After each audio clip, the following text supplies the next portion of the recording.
Yo les gens. Alors, si vous êtes tombé sur cette vidéo et que, enfin voilà, que vous me connaissez pas, machin.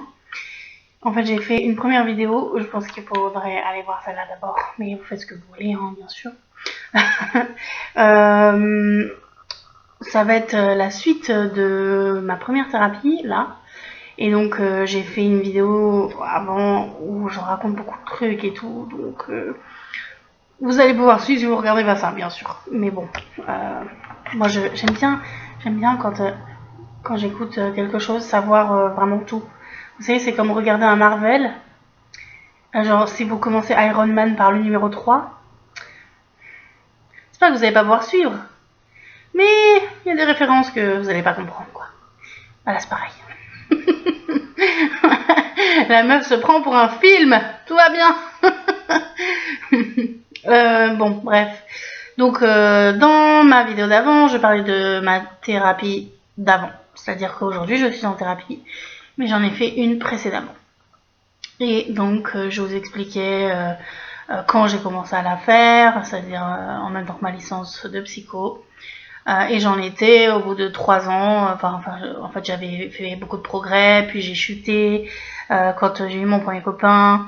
Puis je vous ai un peu raconté après mon premier copain et mon deuxième, et puis les débuts de plan cul, ce genre de trucs. Enfin, même si c'était pas vraiment des plans cul. Parce qu'en fait, si on regarde vraiment, j'en ai jamais vraiment eu. Mais bon, c'est encore une autre histoire. Voilà. Donc j'en étais là, et bon, après tout ça, ce qui s'est passé, c'est que donc, bah pareil, mon master s'est intensifié, forcément, ça devenait de plus en plus difficile. Plus on monte et plus c'est dur, quoi. Voilà.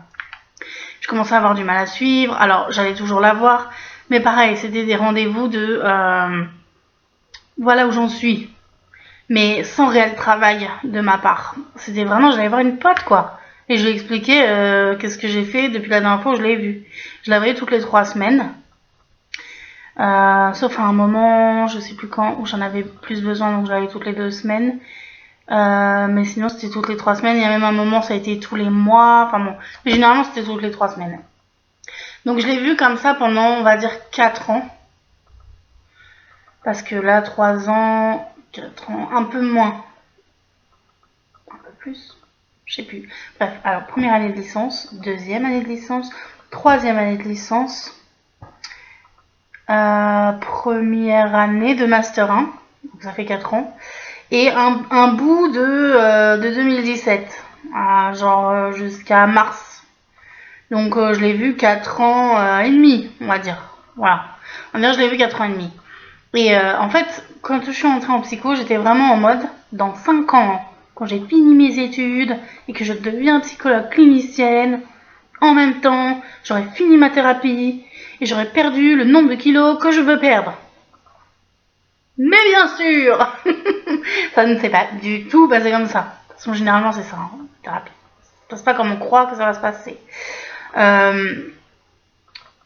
Du coup, en fait, je commençais à en avoir marre. C'est-à-dire que j'étais en mode, mais à quoi ça sert? Qu'est-ce que je fous là?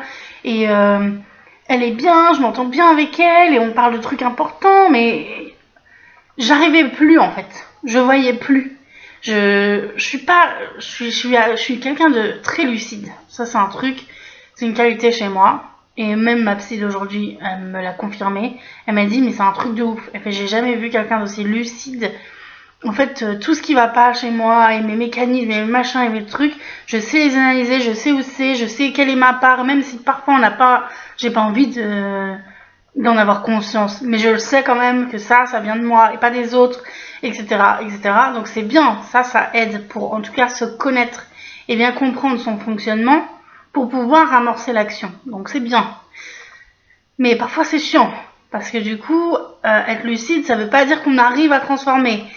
Donc c'est comme avoir conscience de ce qui va pas chez vous sans pouvoir faire quelque chose. Et vivre avec ça tout le temps. Voilà, c'est pas toujours cool. Enfin, après c'est bien d'être lucide parce que franchement, bah oui, déjà ça m'a servi dans de nombreuses situations. Et puis voilà, ça m'aide quand même. C'est-à-dire que bah voilà, maintenant j'ai bien connaissance et enfin j'ai bien compris tout le schmilblick là, et puis ça va m'aider à avancer. Mais bref, donc avant ça, J'étais là, j'étais dans cette phase chelou de je sais pas ce que je fais, où on va et qu'est-ce qu'il reste à faire en fait. Et j'en ai eu marre. Et du jour au lendemain, en fait, comme ça, quand je devais la voir, ça s'est pas fait, ça a pas été réfléchi. Je me suis pas dit, ok, je me casse. Je suis allée la voir avec une feuille, ça s'appelait les clés du bien-être, enfin du mieux-être, ou je sais plus quoi. Et en fait, dessus, j'ai écrit tout ce que je pensais avoir appris et toutes les clés qui me permettraient de m'en sortir, en fait. Et en fait, je suis arrivée au rendez-vous en disant, voilà, ça, c'est tout ce que j'ai appris, c'est tout ce dont j'ai besoin pour m'en sortir. Et maintenant, je vais faire ça par moi-même. Et voilà, donc en fait, je suis sortie du rendez-vous, c'était hyper bizarre parce que c'était pas prévu et tout. Et du coup, je suis sortie de là en mode ouais, c'est la fin en fait. Voilà, c'est comme ça. Ça a été brutal, ça a été brutal. Et même elle savait pas où se mettre et je savais pas où me mettre et on a senti mutuellement que c'était la fin, mais on savait pas trop quoi le dire, enfin comment le dire parce que même elle m'a dit que c'était normal d'avoir envie de voguer un peu par ses propres ailes, mais que si j'avais besoin, en gros, que j'hésite pas, même si c'est dans une semaine, dans 2 semaines, dans un mois, dans 3 mois, voilà. Et quand je suis partie de là, vraiment, j'étais en mode, ok, je vais appliquer ces fameuses clés et c'est bon et j'en ai plus besoin, etc. Et donc après, environ un mois est passé et je me suis dit, mais je suis folle en fait. J'en ai besoin. Et le truc, c'est que c'était pas la première fois que, en fait, mon deuxième copain, il m'avait dit, ouais, mais peut-être ça serait bien que tu ailles voir quelqu'un d'autre. Et je voulais pas le voir, parce qu'en fait, quand il me disait ça, c'était insulter ma psy. C'est bizarre, hein, c'est vraiment très bizarre. Mais c'était en mode, ouais, mais non, elle est bien, elle est géniale, elle est compétente, je l'aime bien, voilà, donc non, tu dis pas ça, ok? Moi, je le prenais comme une insulte, alors que c'est con, c'est ma vie, en fait. C'est pas grave si j'ai besoin d'aller voir un autre thérapeute. Mais ça faisait 4 ans que je la connaissais et que je la voyais très souvent. Donc, ouais, j'avais comme l'impression de la tromper. C'est bizarre, mais c'est un peu comme ça. Et je me sentais quand même bien avec elle, quoi, voilà. Et elle m'a aidé sur plein de trucs et du coup, enfin bref, je savais pas trop. Et quand j'étais en début de master, je me suis fait une amie, qui est toujours mon amie maintenant. Et en fait, même elle m'a dit, écoute, oui, peut-être essaye d'aller voir quelqu'un d'autre, ça coûte rien. Enfin, si, ça coûte de l'argent. Mais je veux dire, bon, voilà, tu peux très bien tester autre chose. Et je me suis dit, ouais, bon, allez, pourquoi pas, enfin, voilà. Et je suis allée voir ma psy actuelle, du coup. Et donc, bon, c'était en 2017, vous doutez bien que si le 13, on est le 13 août là, 13 août 2018, je suis toujours avec elle, c'est que ça marche bien et que voilà. En fait, pour résumer ma première thérapie, je pense que ça a été démêler tout ce qui s'est passé dans ma vie, tout ce qui a fait que j'en suis là où j'en suis, enfin à l'époque, mais c'est valable aussi pour aujourd'hui. Et le truc, c'est que en fait, au bout d'un moment, j'arrivais plus. La façon dont on travaillait, elle et moi, j'arrivais plus, mais c'est pas sa faute. Elle est pas incompétente. C'est simplement que moi, j'arrivais plus à voir, ou je ne voulais plus voir. On sait pas. En tout cas, c'était plus possible. Quoi qu'on faisait, en fait, oui, ce qu'elle disait, c'était vrai, oui, mais j'arrivais plus. Donc, voilà. Et quand je suis allée avec celle avec qui je suis aujourd'hui, en fait là, toute la thérapie de là où j'en suis, j'ai bien compris que c'était vraiment ça, c'était moi qui, soit je me suis mise toute seule dans le déni, parce que le changement c'est difficile, soit j'arrivais plus parce que, enfin c'est comme quand on vous dit quelque chose, vous en avez conscience, c'est rationnel, oui c'est logique, mais tout à coup vous avez une révélation quand c'est quelqu'un d'autre qui vous le dit. Ou alors les leçons de vie, c'est des choses qu'on vous a répétées, et un jour vous dites oh, ah mais c'est vrai en fait, mais c'est parce que vous avez vécu quelque chose, ou il s'est passé quelque chose qui fait que, même si vous étiez au courant, tout à coup vous l'avez intégré. Bah là c'est pareil. C'est comme si, voilà, il y avait eu tout ça et je pouvais le rationaliser et elle avait raison et j'avais raison et ok. Mais j'ai eu besoin d'en sortir, d'aller voir ailleurs, de l'entendre par quelqu'un d'autre et de me dire ah bah oui, bah c'est ça. Voilà. Euh, mais c'est pas facile, hein. Franchement, c'est pas facile. Mais donc, du coup, voilà, j'ai arrêté ma première thérapie qui a duré 4 ans et demi. Et en fait, j'en avais marre parce que dans ma tête, je n'avais que le 4 ans et demi en tête. J'étais en mode, mais putain, mais j'en suis encore là. Alors que ça fait 4 ans et demi. Et en fait, comme reporter la faute sur elle, alors que non. En thérapie, vous savez, enfin, vous savez pas, mais je vais vous le dire, il y a, enfin, ce qui fait qu'une personne change, il y a 10%, c'est le courant de pensée du thérapeute, parce que on peut venir de la psychanalyse, on peut être un psychiatre, on peut avoir un courant de pensée qui s'appelle TCC, enfin, il y a plusieurs choses. Ça va être un peu des moyens de faire sa thérapie, voilà. Il y a le thérapeute en lui-même, sa façon d'être, etc., avec son patient, comment la fameuse alliance thérapeutique dont je parlais dans la première vidéo. Ça, c'est aussi 10%, je crois, ou 20%, je sais plus, enfin bref, un truc comme ça. Et tout le reste, c'est le patient. C'est comment il est disponible au changement, est-ce qu'il est vraiment prêt. Parce que même si vous y allez, alors il y a une part de vous êtes prêt, parce que si vous y allez, c'est que vous avez cette envie. Mais il y a des personnes aussi qui vont en psychothérapie en disant c'est bon, voilà, je suis suivie, donc ça va se faire tout seul. Mais ça se fait pas tout seul. Si vous voulez, enfin moi c'est comme ça que je vois la thérapie. Les rendez-vous, les rendez-vous, c'est des points comme quand vous êtes en entreprise et que vous avez des réunions avec vos supérieurs, je sais pas quoi, c'est des points pour débattre de ce que vous avez fait, de ce qui s'est passé, de comment ça peut être amélioré, etc. Et après, hop, vous sortez de là, c'était intéressant, vous avez appris des trucs, peut-être des choses auxquelles vous n'auriez pas pensé, que les autres vous ont fait, vous ont montré, etc. Et vous sortez de là et hop, vous allez dans le monde et vous devez vous y confronter. Voilà, et donc toutes les semaines, ou toutes les 2 semaines, ou toutes les 3 semaines, qu'importe la thérapie dans laquelle vous êtes, et la fréquence des rendez-vous, il y a ça. En fait, c'est que des updates, quoi. C'est du travail. Ce qui se passe en séance est très important. Et je néglige sûrement beaucoup la part du thérapeute, là. Parce qu'évidemment, moi, je suis pas psy, hein.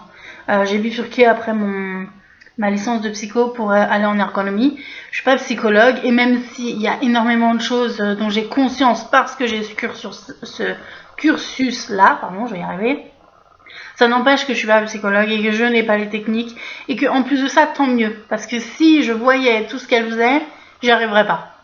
Donc je fais exprès d'y aller en mode naïveté, je ne connais rien à la psychologie, ou pas beaucoup, pour que ça ait une influence sur moi. Et sinon, ça sert à rien, quoi. Voilà. Et je sais plus pourquoi je disais ça, mais bref. Donc du coup, après ce fameux mois de réflexion, je suis retournée vers une nouvelle psy. Et ça m'aide, mais là, comme jamais. Enfin, là, ce sera la dernière. C'est-à-dire que quoi qu'il arrive, après ça c'est fini. J'aurais plus besoin. Je pense que j'avais besoin de... c'est comme mon premier copain, c'est pareil. Voilà, c'est ma première thérapie, c'est comme mon premier copain. C'est-à-dire j'en avais besoin pour désamorcer plein de trucs, pour parler de plein de trucs, plein de trucs, des choses qui m'arrivaient. J'étais dans des situations de ouf avec mon ex-meilleur ami où j'étais en mode soumission totale, dépendance à lui, en mode je fais toute ma vie autour de cette personne. Mon premier copain, je pensais être sortie de ça parce que tout à coup j'avais ce mieux-être et tout, et en fait tout à coup j'ai refait ma vie autour d'une personne, et en fait c'est quelque chose que j'avais tellement intégré, c'était de la dépendance affective. Je vous expliquerai vraiment ce que c'est plus tard parce qu'on entend ce truc partout, mais il y a à boire et à manger là-dedans. Et en fait, d'ailleurs un thérapeute ne dit pas forcément dépendance affective. Voilà. C'est pas de la drogue non plus. Enfin voilà, faut savoir faire la part des choses. Et bon, comme d'habitude, je bifurque. Et du coup, ouais, voilà, c'est la même chose que mon premier copain. Ça m'a appris plein de trucs. J'avais besoin de ça. J'avais besoin d'un électrochoc. J'avais besoin de conscientiser. Et une fois que c'est fait, et ben, c'est comme si après, c'était mieux.